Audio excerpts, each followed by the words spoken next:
Joe Gerdak has been involved with trains, both toy and scale, for most of his life.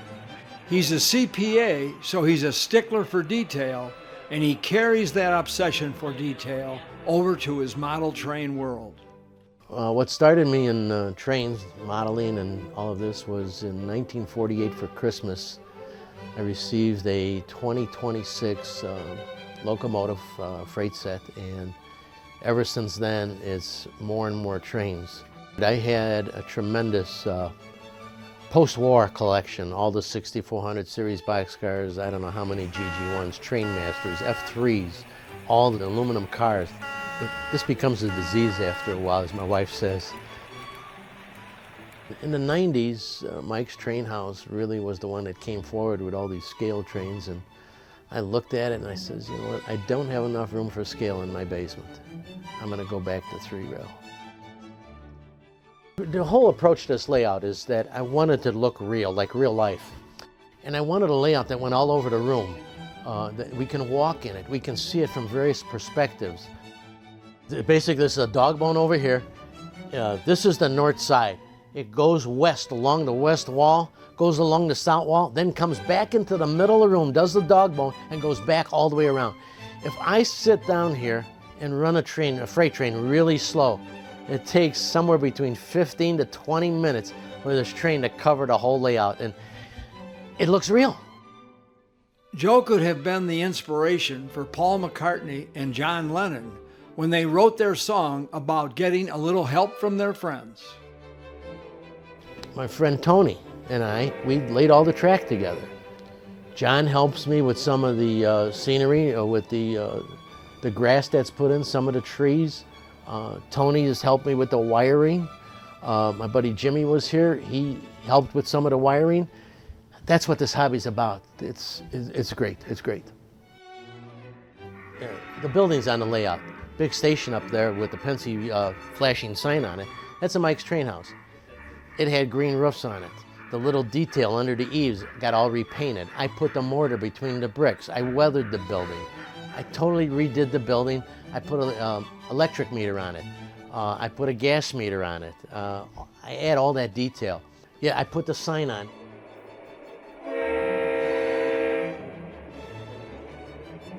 You see the Pabst Brewery sign that was on the layout. You see the size of my trees. Some are 8 inches tall, some are 14 inches tall. I like a lot of trees. I like to hide the train behind things. I mean, I buy the fire escape, put it on the building. I buy new chimneys. I buy vents. I fabricate the downspouts for the buildings. I put in all the gravel on either side of the road. I put the drainage pipes on there. Some parts you'll see, there's even looks like there's some water laying there. I buy the product that looks like water and I put it down there. The wood between the rails, I buy it, I weather it. It won't fit because of all their spikes. I gotta go on my machines, I got a drill press and I put a grinder in there and I grind it all down and make it fit. I buy a front. They don't sell the building, but they sell the front. 3/32 styrene, cut the front, the backs, the sides. Bought a fire escape from Corber Models. Put the fire escape on the back of the building. The water hookup for the sprinkler system in the building. Put that on the building. Inside, you will see there are realistic shopping carts. They were etched brass pieces. Each cart took about 4 hours to build. They're brass, you gotta solder them together. But that's the fun of the hobby and taking your mind off everything else in the world. The Pizza Land, which is a building that is a copy of what was in the Sopranos TV HBO shows. And there's a garbage can behind there. If you look there, there's a skunk walking all over the garbage. I got a coaling tower, and you look on there, there's the pigeons. Well, they've messed it up on me, and I'm ready to start shooting them. I mean, you know, but I like that detail. I mean, but my big thing is doing all this scenery and getting it to look as realistic as possible. I mean, you'll see along the track, there's some big stones, little stones. You walk around the layout, there's dogs sitting there. You see raccoons, there's deer in the forest, there's ducks swimming on the little pond back there. The Burma Shave signs along the road here, where I got my Greyhound Scenic Cruiser from the 50s. It's running on the highway here. It's all that detail work that I enjoy. You see the elevated structure.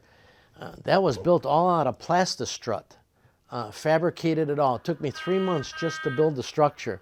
I try to make it look as realistic as possible. The grandkids come over. I mean, they love running the trains. That's a big part of that. It's a hobby for all ages. Joe was indecisive about which control system to use. DCS and Legacy, and the old Lionel command control. The DCS is a little more sensitive.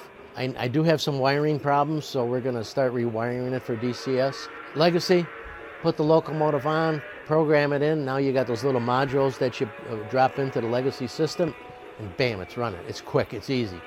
They're both nice systems. DCS, the battery goes bad on you, so you have to go make sure you get either the BCR to eliminate the battery. Proto 3 now has the battery eliminator, which is nice. First Proto 3 loco I buy, I put it on the track, it doesn't run. Call up the hobby shop. Hey, what's wrong with this thing? Oh, you probably have to upgrade your DCS. Go underneath the layout, pull out the DCS, take it to the hobby shop, tell them, hey, hook it up to your computer and reprogram it. You don't have that with Legacy. Wait, they're both great, trust me. I mean, I have, a quantity of all of them. I just happen to like the Legacy system. It's just a little easier to operate. Both MTH and Lionel are used to provide the power.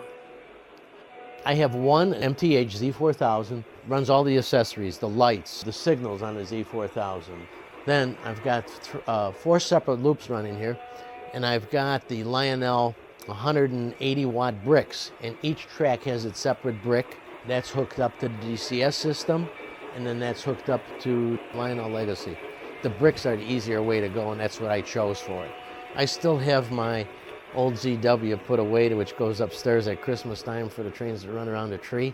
And I have my 1033 that came from my 2026. That's not used anymore, but I've never gotten rid of it. It's just too nostalgic for me. All options were considered before making a decision on the track. And I looked at all of it.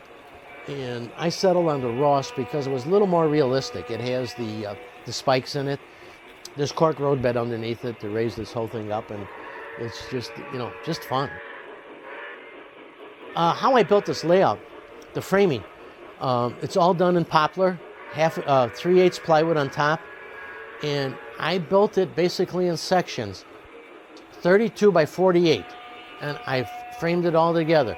Built a section, built another section, leveled it all, used the level, clamp it, it's all level, start screwing it all together. Then put the plywood on. It took me about 3 months to do all the table work, framing it, building it. Again, then Tony came over, helped me with all the track work. I looked at having it professionally built. I called the company up and I said, hey, listen, here's what I want. I'm going to buy the lumber. I'm going to buy the track. And I'm going to give you everything. All you got to do is to build the tables for me and do the wiring. Well, he gave me the quote of $35,000. I said, man, that's a lot of locomotives. I said, Joe, get to work. And I did. I went, even bought a brand new saw because this saw is a precision saw made in Germany. It's fabulous. And I said, hey, you know what? Cost me almost $2,000. I didn't care, but I got it done right.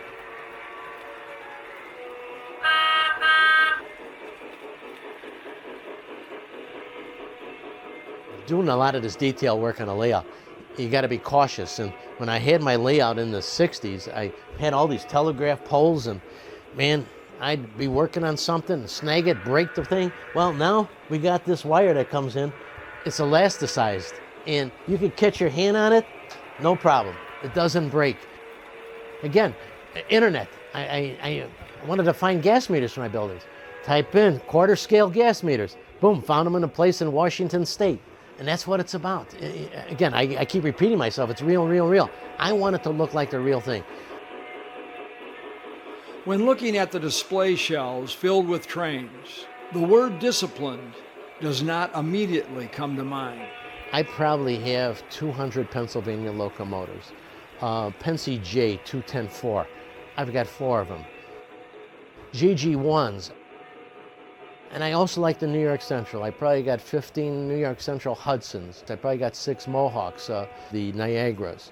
A lot of diesels, few electrics of New York Central. I do like the Milwaukee Road, so I've got, I think, 6 bipolars sitting there. I've got a Little Joe. I've got 2 more Little Joes on order right now. Mike's Train House is making them again. CTA, the trains. It's a train I rode as a kid. I went to high school on it, went to college downtown riding the CTA. One of my favorite locomotives, and Pennsy is the only one ever had it, is the Pennsy GG1. I've got 25 GG1s. It's a disease, my wife says.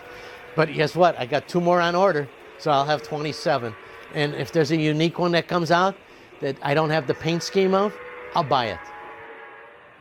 I got 300 passenger cars, I've got about 400 freight cars, and I've got 333 locomotives right now. And I probably got 10 on order. But hey, you know what? I deserve it now.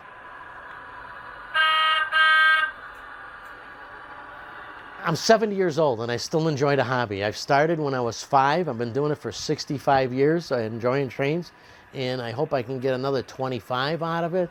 So, I mean, I keep adding and adding to this layout, and it's never going to be finished. It's a hobby for a lifetime.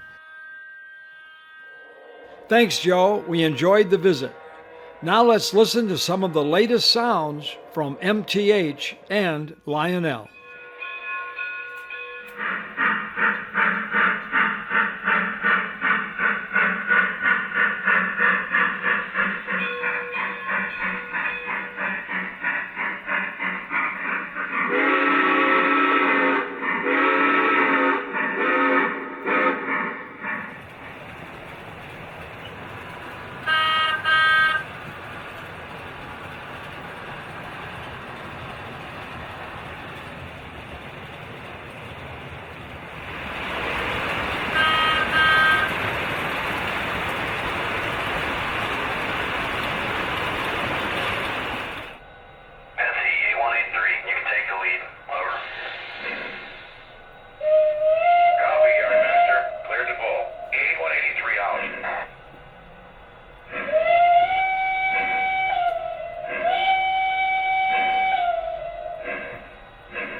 Lionel recently unveiled a new development in their Trainmaster Command Control operating system.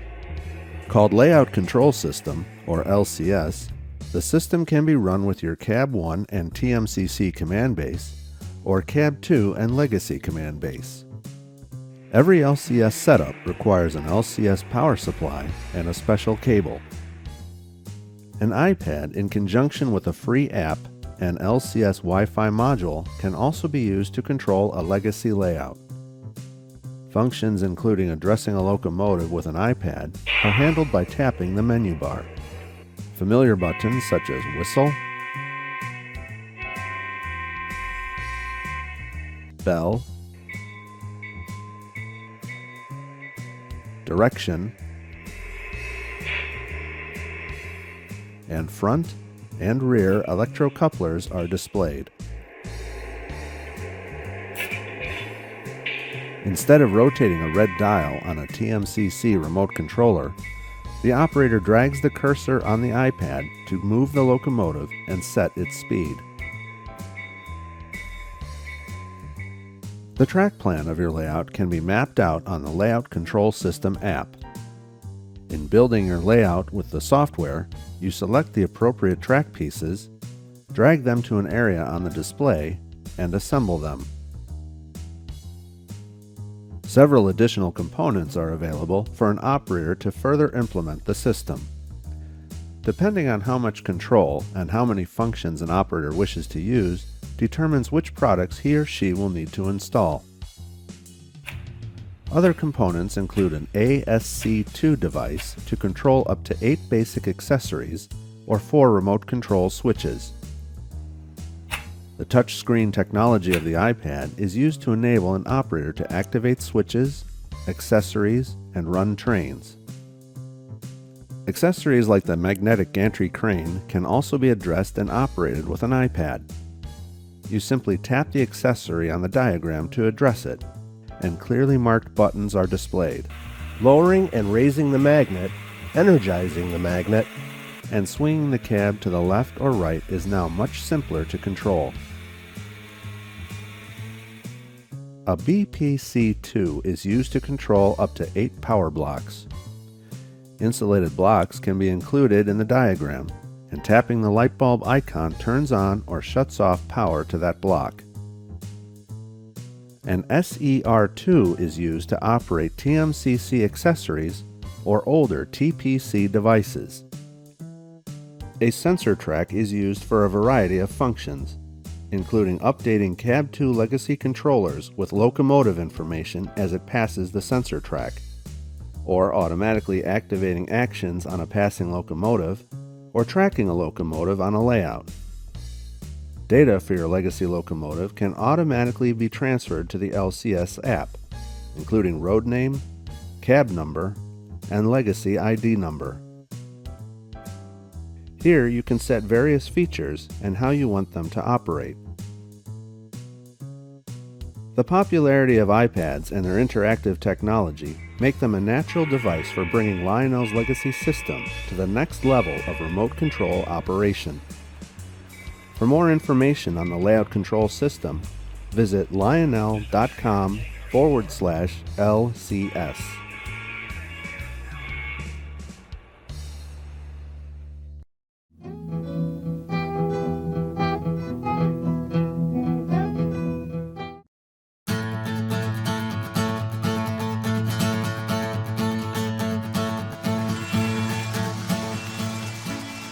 Rocco and Nick Marciano are brothers, and like all brothers, they grew up squabbling. Then toy trains entered their lives for the second time. The squabbling stopped, and a bond was established. They built a layout together. They buy trains together. They talk trains together, and they have fun playing with trains together. Dr. Phil, take note. Toy trains may be the answer. I started with Lionel trains back when I was a little guy. My dad always seemed to bring a piece home here and there. To us, they were treasures, and we ran the wheels off them, and from that point on, it just got crazy, and we just started buying when we got old enough to work, and just kind of steamrolled from there and got out of control. Well, it started with our father. He would take the trains out, and he'd show us what he had, and he'd just let us play with them. He loved them just as much as we did. And then after my dad's passing, we got together and we saw a train store, and then he picked up an item. That was about 1987 that we started. And we bought a set and we put it up around the Christmas tree. Then it snowballed from there, and then we were out searching stuff down. We didn't know that there was swap meets at this time. When we stumbled onto Wheaton, and you see all the tables at Wheaton, and then it's just like a big candy store. The appeal for me is it's more than one thing. It's the durability, it's the memories, and it just keeps going. And the more I buy and the more I collect, it draws me closer to my brother, who also collects, and it just carries on from there. Rocco and Nick did not spend much time planning the layout. My brother and I got together, and we just started putting the boards down that kind of fit the size of the room, and we just took off from there, and the layout developed itself. Our goal is just pack the layout and have it look good and have it run good and just enjoy it all at the same time. The layout is 8 feet wide at the narrow end, 12 feet wide at the wide end, and 22 feet long. The track plan was just coming out of our head. We just started to lay the track down, how it fit. We do 3.5 from each lane, just so we know the trains can fit comfortably around the turns without any collision. The track and cork roadbed were installed directly to the stained and varnished plywood table surface. The layout is powered by 4 ZWs. 2 power the lights and accessories, and 2 power the trains. There are 4 independent loops, and the 5th is the trestle, and we have the little trolley that runs above our heads. But yes, they're all independent loops. We did everything ourselves, from staining to cutting to applying. We did everything ourselves. I'm satisfied the way it looks now, but it could always be bigger and run more, and more accessories could fit somewhere else, sure. But I'm satisfied with what I have, yes. I just really like the old mechanical trains. I don't like all the modern sounds. I like the old whistles and the horns, the way they sound. Electronics are mechanical in these trains. You know, you got the E-unit. It's a big, thick magnet that draws up and draws a barrel, you know, to spin a barrel to make it going forward and reverse. You know, now it's just a little computer chip. And the old buzzing noises, they're so annoying when they run these old trains. They're, you know, but I love those sounds. I think that's just wonderful about them.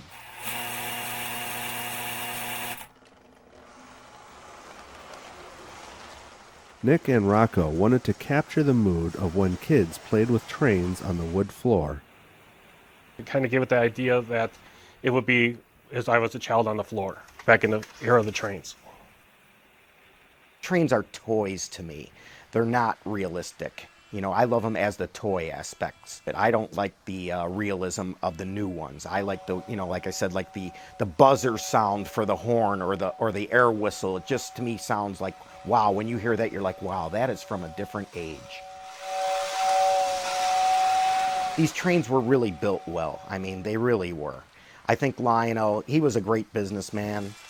I think he was just always a step ahead on his products compared to American Flyer and Marx. Marx, they're all great trains. We love them all. We own them all.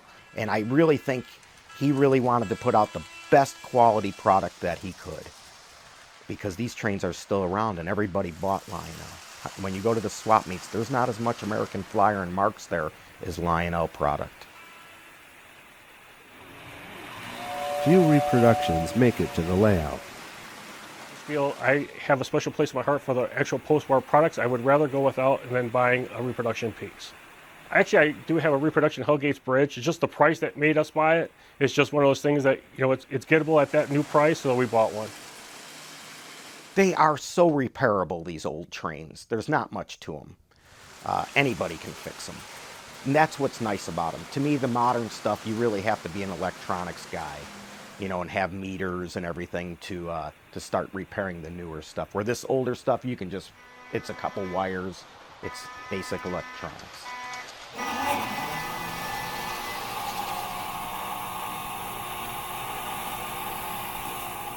Well, it's what appeals to me. I like the accessories that if I see a piece that I didn't realize that existed or something that I would like to incorporate to the layout, that's what I chose to put on the layout at that time. It's just whatever I happen to find and what I happen to like at that time. There's no thought of scale here. It's whatever looks good to Rocco and Nick. There are Marx freight stations, American Flyer accessories, and other appropriate toys from the 50s and 60s. No, I have no interest in those. I'd rather stay with the post-war era itself. I just generally gravitate towards those types of situations and trains. They're just always repairable and they last forever. The future for me is post-war and pre-war. I mean, that's where I'm at. I hope that Lionel trains can stay in business another 100 years, but I don't think the people are as interested in it as they were back then. You know, I mean, these trains were out before television. You know, back when you set it up on the floor, and that's, you know, mothers, fathers, kids all sat around and played with the train. They didn't have TV, you know, and they didn't have these modern conveniences that we have. We're always kind of close, you know, brothers are brothers, you know, but the trains really got us to bond better, and It gives us abilities to hang out and we collect and we talk about what we buy, and it's a whole great experience. But no, the trains really bring us really close. I mean, we talk about things we want to do with them, and then that brings on to other things. We talk about stuff we have going on with our other life because we started talking about trains first. So that's just how it goes. No, they're all special to me. I really couldn't pick out one. They're all great runners, they're all great collectibles, and I like them all the same. And then it's the memories of other people still having these trains because they were built so well. Break them out and say, look at what we had when we were kids. And then these other kids see them and go, wow, and they want to keep them forever now. I know my kid will always, my stuff will be handed down to my kid. His stuff will be handed down to his kid, and I know that they'll just have them to pass down to their children.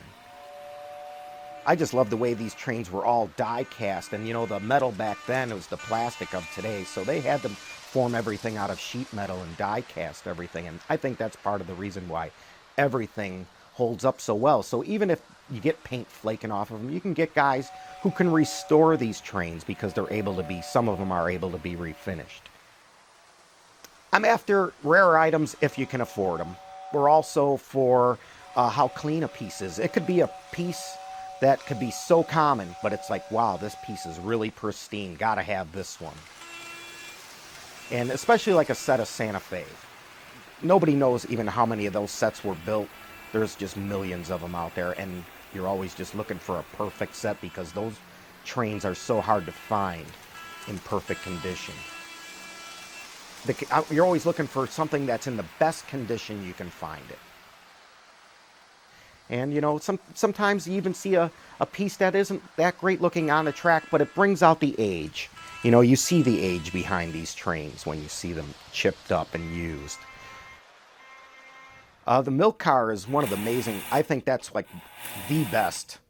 The one that we have just works amazing. And I think today you guys said, wow, that was the first time we ever just had them push the button and all 7 cans came out. And I think that is one of the best accessories ever. I'd set that up on the floor, and most of the time, it, you know, half the cans came out, but you loved it.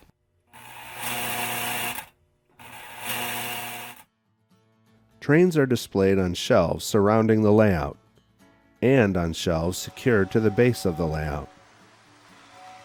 Openings have been cut into the shelf supports so trains can be displayed without obstruction.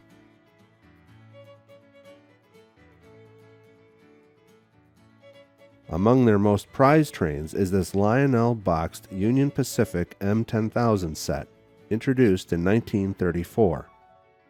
The condition on the train is unbelievable, and the boxes look like they've been in a box their whole life. That is just an unbelievable set there. You really got a bargain on that.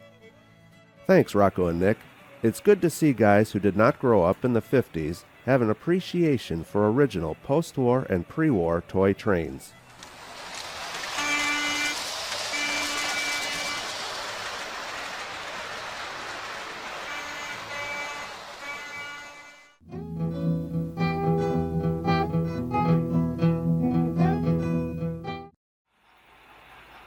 In the last 13 years, Roger Farkash has made a major impact in the world of toy trains. He has designed and built displays for both Lionel and MTH, Macy's, FAO Schwartz, Grand Central Terminal, Ronald McDonald House of Dallas, and for various shopping malls across the country. Also the BNSF corporate display layout, dozens of layouts for enthusiasts from across the USA, and the Lionel display that appeared on NBC's Today Show. The TW design side of the business continues to be based in theater, so we do a lot of theatrical, trade show, exhibits, theme parks, anything that has that theatrical flair. It's bringing show business to big business in a lot of ways, but at the same time we still do stage shows and studio sets, things that are more theatrical. On the TrainWorx side, the TW TrainWorx side, the emphasis is on layouts. Number one is a major part of our business. Number two, it's the product development. the stations, the limited edition stations that are all hand built here, the bridges, signal towers, a lot of the more unique structures, larger structures that other people haven't been doing. In 2012, Roger and his wife Dorsey decided to move their business to a new facility. It came to a point where we decided that it was no longer affordable to stay where we were. One day Dorsey saw a listing that had just gone up that day. I knew, like she did, that it was a good space. It was a space that we could make work for us even better than the one we were in. Roger and his team of craftspeople are constantly busy with new layout projects. At the time of our visit, there were 3 different layouts at various stages of production. Of the layouts that we have currently in production in the shop, the largest one is a private layout that is going into the 2nd floor of a newly remodeled home in Houston, Texas. The inspiration for the basic footprint was the 1949 Lionel showroom layout, and the 3 loops of track, the main lines with the passenger end, the mountain areas with a loop of track on top of that. That was the initial concept. Some storage tracks and a working yard. We included a turntable and expanded the concept to include his most desired element and feature, which is a 13-foot replica of the Pecos River High Bridge. All of the elements on the layout are Southern Pacific. We have the Englewood Yards tower from the Hump Yard in Houston, Texas, the Wharton Station, which is on the main line of the Sunset route of the Southern Pacific. So it's a very, very personal layout with very important aspects, including his childhood home and the home that he has now inherited and is remodeling to include the housing for this layout.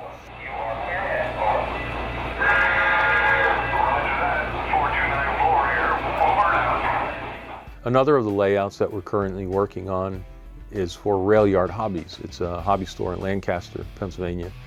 This will be their featured layout that they can actually demonstrate everything from Lionel ready-to-run set, loop of track, to the complete legacy operations and TMCC, as well as MTH's DCS. That one we'll be installing just around the corner. The S-gauge layout is rather unique. It has 1 loop of O-gauge that runs around the perimeter, and basically it's the grandkids part of the layout. The rest of the layout is 2 mainline loops that are a double dog bone that twists on itself and covers both tables. In addition, we have a reversing loop, so we have 4 full loops of track on the table. Among TW's valued staff members is longtime employee George Watson. He's been working with us since about 2001, and he's been a valuable employee and a wonderful person. I think there's nobody who's been to a show and met George that doesn't remember George because of the personality he has. He's friendly, he's articulate, he knows trains, loves trains, and can talk about them all day long. He also can operate circles around anybody I know. TW TrainWorx also offers classes on the various methods they use in creating scenery, including mountains. Roger will now give us a glimpse of that 2-day course by demonstrating how he carves a form for a mountain.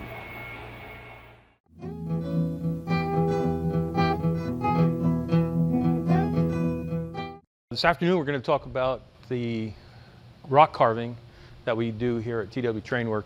The material of choice is urethane foam. This is a 2-pound density. You can see it's really lightweight. At the same time it's lightweight, is also pretty stout. I mean, it has a good density so that once it's carved, once it's sealed, it maintains that density and works real well for a substructure on the layout. It's very limited in terms of its availability, but there are outlets for it. And it's Trymer, Trymer 2000. So if you go online, Google it, and then you do a product search that will give you a location near you where it might be available. So any sharp object, knives, saws, wire brushes, even a pencil, my tool of choice, will give us the dimensional look of the stone. One of the most important things that I stress with all of my crew that's working on projects like this is having visual resources. So we keep that visual aid with us at all times so that we're constantly referring to it and creating the look that we're trying to achieve on the overall layout. So just in terms of taking large sections away, even a handsaw does the job for us. We can do that with a smaller saw. This is a flush cut saw. It's very nimble, very flexible, so that we can actually scoop a surface, do a curved surface in the carving, in the cutting. But as you can see, it too takes away a substantial chunk. At the same time, you can see where I'm breaking things away. That's really a good thing to have in terms of not just making a clean cut, but at times having a more organic cut. When you're working on an area, you start to shape it, form it. You can also use knives to get the similar effect, but again, it's going to be a much flatter surface. So if you're doing large surfaces where you have a flat block, a flat plane, this is the perfect tool to do that, to execute that. Starting to get the shape and the look that you want. Again, the smaller the tool, dental picks is another alternative. But for me, the pencil is great because, as you can see, it leaves a little bit of lead residue, which gives you an indication of the shape that's underneath it. And I'm just going to work quickly over the surface here to, again, follow the lead of the breakaway type of look that we have going on with the larger cutting tools that we used. So as you're working, you want to keep your work surface clean of the debris, just simply because it'll be easier to see more than anything else. But then as we get more finite about what we want, we see the natural shapes that we've kind of got going. Now we detail it. We give it a sharper outline. We give it cracks. We give it fissures. Again, all those elements that we refer to in our reference material, we want to incorporate into the look. So if we have veins in the rock, we have stratification in the rock, all of those are elements that we can easily replicate by just using sharp objects, and in particular the pencil. Again, you can see how that little bit of lead that rubs off helps define and show you a little bit better what you have going here in the carving that we're doing. One other aspect of the material itself is it's rigid enough to be abrasive. So you can actually use it to sand against or scrape against the material that you're carving on, and it will again give you a different texture. It's like using a sandpaper. When you do the finish sealing of the material, which is a whole nother process, we use a product called Flex Bond. It's manufactured by Roscoe Industries. It's a theatrical material. It's like a glue, similar to a glue, but it actually works as a surfacing material as well. It gives you a flexible surface finish that we also, as we're mixing the product to prepare it, we add a little bit of terracotta, which is red clay, simply red clay. And this gives us a little bit of a sandy texture and helps give the Flex Bond a little bit more strength, if you will. When it dries, it actually sucks into the surface that it's adhering to. So when you add those fine lines and detail, that is revealed through the material as it dries. Then you can just paint it any colors to make it look like the rock work you're trying to replicate.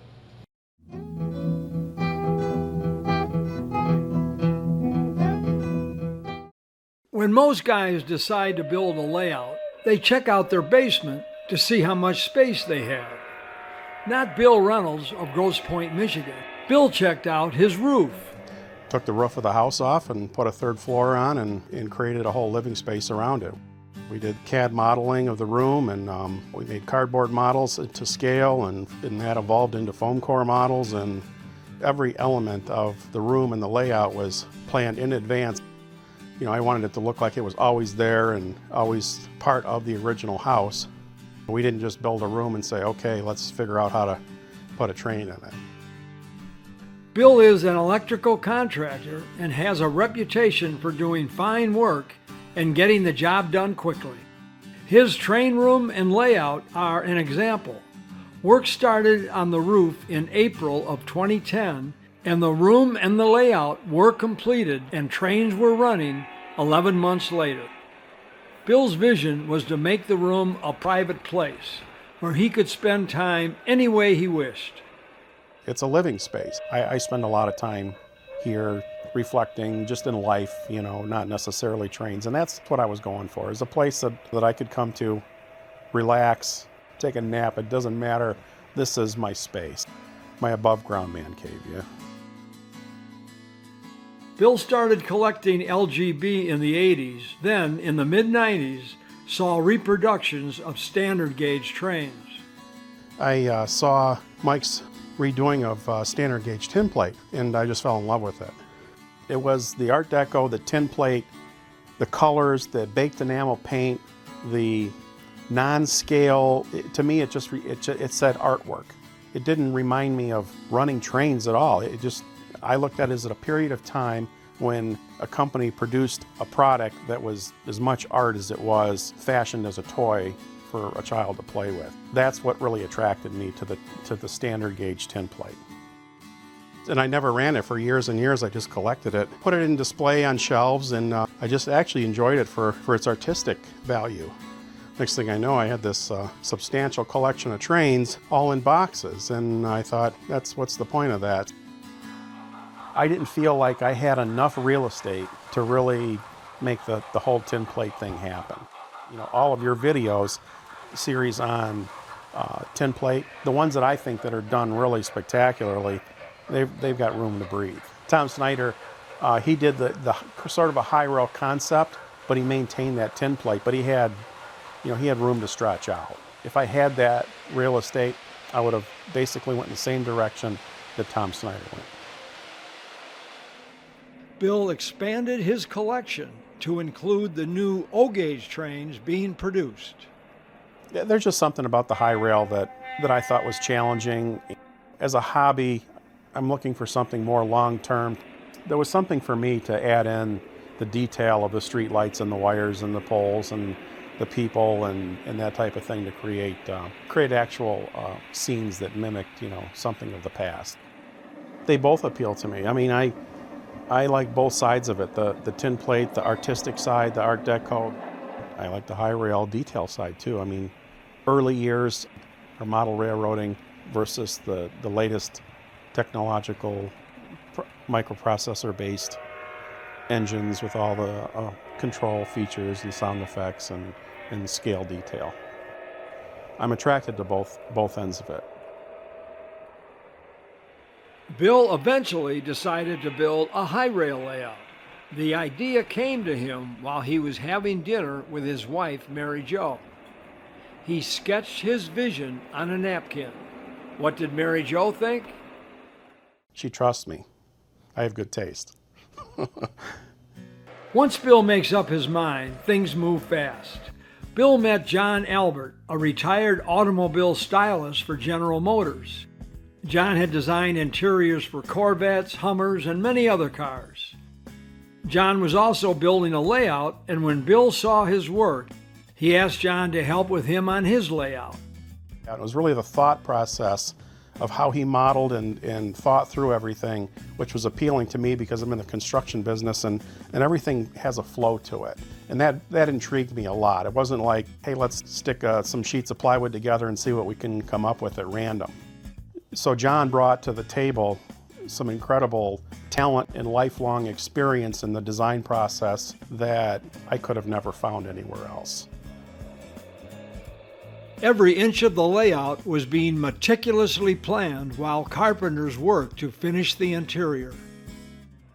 Add a footprint, like the cabinets that we have here, that footprint of what you see here, if you just took everything off the decks, that was already established by the architect.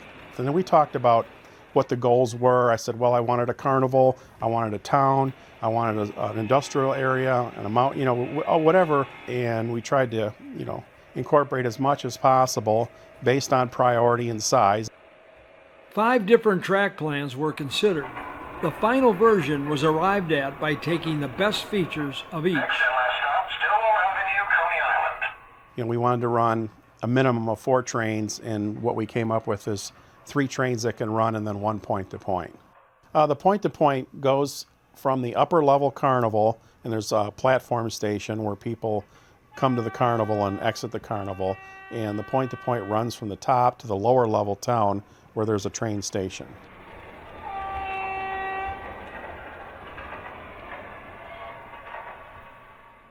As you enter, you first see the downtown area on the east side of the room.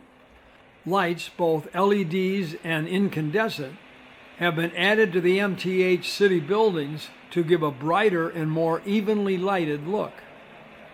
There are 3 independent loops. The outer loop on the table level is 072, the inner is 063, and the loop on the upper level is 054. There's 1 switch on each loop that leads to the workbench. Behind the downtown area is the MTH Suburban Station, which is one of the stops for the point-to-point subway train. There's a log cabin camping site near the top of the mountain, and beware, Sasquatch is lurking about. Behind the mountain, the MTH freight station is busy loading packages, and the Sunoco refinery gets their oil from the oil field located in front of the refinery, just below the trestle bridge. The west side of the layout features the carnival and the usual carnival rides. The roller coaster is from Coaster Dynamics. At the west end, a hopper is being loaded with coal, and the UP boxcar is getting a new paint job. The mountain was a crate a friend of mine. We just got sheets of that 2-inch Owens Corning rigid insulation board. He would take a piece and take a Sharpie and trace it out and hand it to me, and I'd take a hot knife and cut it. The mountain was done pretty much free-form. We just kind of went with the shape, started cutting away and stacking them up. It was covered with plaster cloth, and then the pigment paint colors, and then landscape material, and then trees. The trees were made from sedum branches, and there's a local railroad club. They make these trees and they sell them at local train shows to raise money for their club. I thought that the trees looked great. I bought 90% of the trees from them. Well, the sky was painted on the ceiling, and then the clouds were gone over with ultraviolet paint. It's a clear paint. There's no pigment to it, but when the paint is exposed to ultraviolet light, it makes them stand out and give you the theatrical effect that you see. I have both Legacy and DCS. They both have their pluses and minuses, so I wouldn't put one over the other. My collection is equally split between MTH and Lionel, and I probably have about 20%, maybe 15% Atlas, which an Atlas does a phenomenal job at scale and detail. I buy what I like.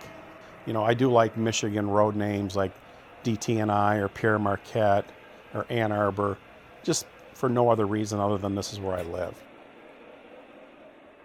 Bill's favorite hobby shop is Wild Bill's in Clinton Township, Michigan. Bert and Elmer recommended Atlas Track, and that was good enough for Bill. The U-shaped layout is powered by MTH Z4000 transformers. Bill used his extensive experience as an electrical contractor to create some dramatic lighting effects. The lighting control, I've created different scenes, night scene, day scene. I think that I have like 4 or 5 different scenes that were created. It's a blend of different lights on it, different percentages to create those scenes. The curved display shelves were custom made at nearby Great Lakes Woodworking. Bill wanted a theatrical spotlight effect on his trains, so he installed xenon lamps. Xenon lamps snap into a flexible track and burn cooler than halogen and give the soft feel of incandescent lamps, but generate much greater intensity. John is all in with the new technology and feels it is the hope for trains in the future. Both companies like Mike's and Lionel are, them integrating it into their new control systems is phenomenal. I can't imagine wanting to operate a layout any other way. Top shelf sound systems that are synchronized to the actions of the trains. They're packing in features that you could never do without the miracle of the microprocessor in the computer. But then to take it the next step and integrate it into iPads and smartphones. How much stuff do I actually do on my phone? I'll get the weather, the maps, GPS, control all the lighting and the layout from my phone. It's a natural transition. If you want to attract the next generation, you have to use the platform that they're used to operating on. They're certainly not doing it for a guy that's 55 to 65 years old. He could care less.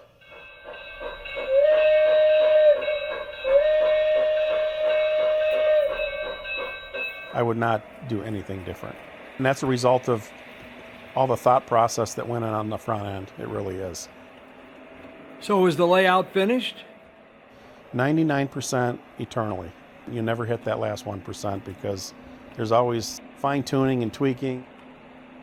I'm planning on doing a template Christmas layout this year. I've never done one of those before, around the tree type of a deal that consists of 3 circles, interconnect as one continuous loop with a Hellgate bridge in the middle of it. I think it'll be pretty cool.